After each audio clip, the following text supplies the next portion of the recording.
Women's writing. Today in this video we are going to discuss women's writing throughout the history. आज हम इस video में देखने वाले हैं जो फीमेल राइटर्स थी उनकी एफर्ट्स को, उनके मेजर वर्क्स को, उनके पॉपुलर होने की रीज़न को और जो डिफ़िकल्टीज़ उन्होंने उठाई वो सब हम आज इस वीडियो में देखने वाले हैं.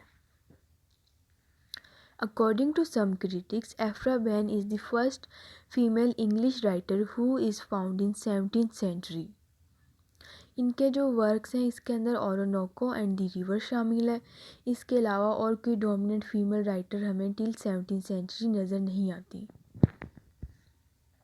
फिर आ जाती है 18th century which was age of Alexander Pope. इस एज में हमें फ़ीमेल पोइट्स मिलती हैं जो कि थी लेडी विंचेल्सी, जो कि अलेक्जेंडर पॉप की फॉलोअर भी थी और ये पायनियर थी नेचर पोइट्री की, जो कि न्यू रोमांटिक एज में काफ़ी ज़्यादा पॉपुलर रही है. फिर आ जाती है रोमांटिक एज. रोमांटिक एज में आके हमें बहुत सारी फ़ीमेल डोमिनेंट राइटर मिलती हैं जो कि ओवरऑल लिटरेचर में डोमिनेंट राइटर समझी जाती हैं. एक तो फीमेल नॉवलिस्ट थी मिसेस एन रेडक्लिफ, जो कि पायनियर रह चुकी हैं गॉथिक नॉवल की. गॉथिक नॉवल उस टाइम में न्यू आया था, जिनकी ये पायनियर थी. इन्होंने ओवरऑल 5 नॉवेल्स लिखे थे, जिनमें से एक था इटालियन और एक था द मिस्ट्रीज ऑफ उडोल्फो. और ये हिट इस वजह से भी रही, ये पॉपुलर इस वजह से भी हुई क्योंकि जो गॉथिक नॉवल था वो फर्स्ट टाइम आया था. और देन है जैन ऑस्टन. जैन ऑस्टन अपने टाइम पीरियड में काफ़ी ज़्यादा पॉपुलर हुई. अपने टाइम पीरियड के अलावा टिल टुडे जो उनके वर्क्स हैं वो लिटरेचर के मास्टरपीस समझे जाते हैं. एक तो इनका वर्क है प्राइड एंड प्रेजुडाइस, जो कि हर कोई ही जानता है, जो कि काफ़ी ज़्यादा पॉपुलर है. इन्होंने ओवरऑल 6 नॉवेल्स लिखे थे और इनकी जो रेंज थी वो लिमिटेड थी. मतलब जो इनके 6 नॉवेल्स थे 6 के 6 ही अपर मिडिल क्लास के बारे में थे. उनका सबका थीम ही फैमिली से रिलेटेड था और यही रीज़न थी कि इनके जो नॉवेल्स थे उस टाइम काफ़ी ज़्यादा हिट रहे, क्योंकि जो रीडर्स थे वो इस तरह के टॉपिक्स को काफ़ी ज़्यादा पसंद करती थी उस टाइम में. फिर आ जाती है विक्टोरियन एज. विक्टोरियन एज में जो फीमेल राइटर्स थी उन्हें काफ़ी ज़्यादा डिफ़िकल्टीज़ उठानी पड़ी. अफसोस और हैरत की बात यह है कि जो क्वीन विक्टोरिया थी वो खुद फ़ीमेल थी. फ़ीमेल होने के बावजूद वो फ़ीमेल की वॉइस समझी जाती हैं, वो फ़ीमेल के अगेंस्ट थी. उस टाइम में जो फेमिनिज़म की बात आई थी कि जो फ़ीमेल है वो कुछ भी कर सकती हैं, तो क्वीन विक्टोरिया इसके अगेंस्ट थी. और जो फीमेल राइटर्स थी ये इनको भी पसंद नहीं करती थी क्वीन विक्टोरिया. लेकिन इसके बावजूद इस टाइम पीरियड में बहुत सारी हमें फ़ीमेल ग्रेट राइटर मिलती हैं. जैसे कि अगर हम पोइट्स की बात करें तो इनमें आ जाती हैं मिसिस ब्राउनिंग, जिनके एक फेमस पोइट है द क्राई ऑफ चिल्ड्रन. इनके मोस्टली जो टॉपिक्स थे वो सोशल ही थे, ये सोशल प्रॉब्लम्स के बारे में ही लिखती थी.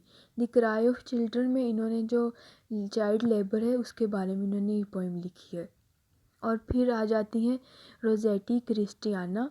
ये मेंबर ऑफ प्री रैफेलाइट मूवमेंट थी और ये भी काफ़ी ग्रेट पोइट्स समझी जाती हैं. और फिर आ जाती हैं क्रिस्टियाना रोज़ेटी, जो कि goblin market and other poems की राइटर रह चुकी हैं. और अगर हम नॉवलिस्ट की बात करें तो इस एज में मिसेस गैस्केल थी, जिनका एक नॉवल था नॉर्थ एंड साउथ, जो कि सोशल प्रॉब्लम्स के बारे में ही था. और फिर आ जाती हैं ब्रोंटे सिस्टर्स.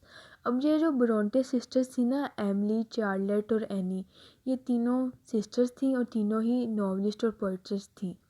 लेकिन ये अफसोस की बात यह है कि अपने टाइम पीरियड में ये ज़रा भी इन्हें पॉपुलैरिटी नहीं मिली. इनके वर्क को रीड नहीं किया गया और ना ही इनके वर्क को ग्रेट वर्क समझा गया. लेकिन इनकी डेथ के बाद और कुछ सालों के बाद इनका जो वर्क था वो पॉपुलर गया और बाद में जो आने वाले लोग थे इन्होंने इसके वर्क को पढ़ा और उन्हें ये अंदाज़ा हुआ कि इनका वर्क था वो ऑर्डिनरी वर्क नहीं था बल्कि वो एक ग्रेट वर्क था.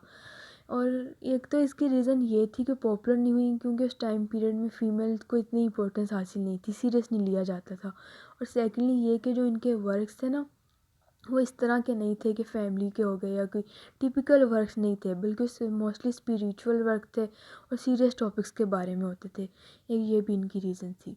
तो एमिली का जो नॉवल जो अभी तक मास्टरपीस समझा जाता है वो है वुदेरिंग हाइट्स और एनी का एग्नेस ग्रे. ये सारे इनके जो नॉवेल्स और इनकी पोइट्री है टिल टू डे, मतलब बल्कि अब जाके ही वो ग्रेट वर्क्स में शामिल हुई हैं, ब्रोंटे सिस्टर्स के जो वर्क्स हैं। फिर आ जाती हैं जॉर्ज इलियट। अब जॉर्ज इलियट ने अपना नाम ही बदल लिया। मैरी एन इवंस इनका रियल नेम था, लेकिन राइटर बनने के लिए और पब्लिशिंग के लिए इन्हें अपना नाम ही बदलना पड़ गया। इन्हें अपना नाम जॉर्ज इलियट रखना पड़ गया। अब यहीं से हमें पता चल रहा है कि जो फीमेल्स थी उन्हें सीरियस नहीं लिया जाता था। इन्होंने अपना नेम चेंज किया और इन्होंने खुद बताया कि जो फीमेल्स थी उनके वर्क्स को सीरियस नहीं लिया जाता था, तो इस वजह से इन्होंने मेल नेम अपनाया और उसके बाद वाकई इनके वर्क को सीरियसली लिया गया और पॉपुलर भी किया इनका वर्क। इनके वर्क में मिल ऑन द फ्लॉस एक ग्रेट नॉवल है और मिडल मार्च, और जो कि इनके मास्टरपीस हैं और बल्कि लिटरेचर में आज भी काफ़ी ज़्यादा इम्पोर्टेंस है इनके वर्क को। विक्टोरियन एज के एंड में जाके ही जो फीमेल्स थी वो प्रॉपर्टी ऑन कर सकती थी।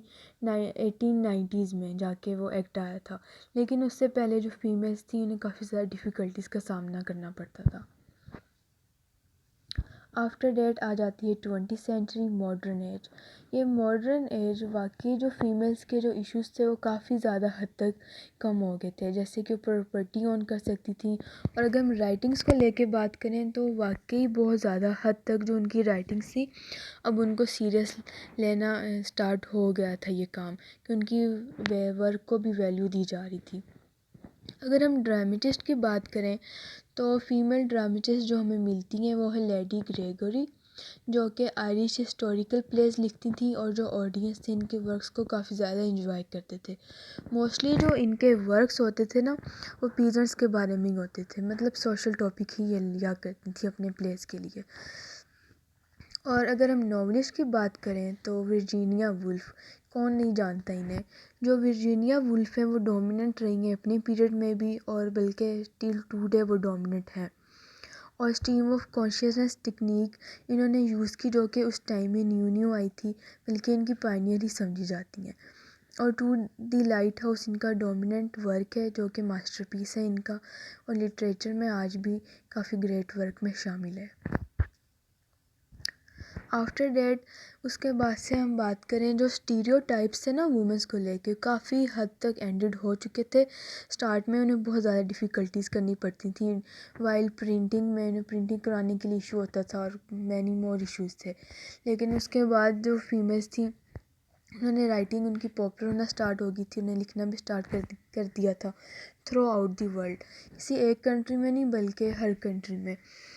और कामला शमसी, ज़ारा हर्सन, लुइस में एल्कोर, सिल्विया प्लाथ, बीना शाह, एलिस वॉकर, ये सारी जो हैं उसके बाद डोमिनेंट राइटर रह चुकी हैं अब तक फीमेल राइटर में अगर हम बात करें तो।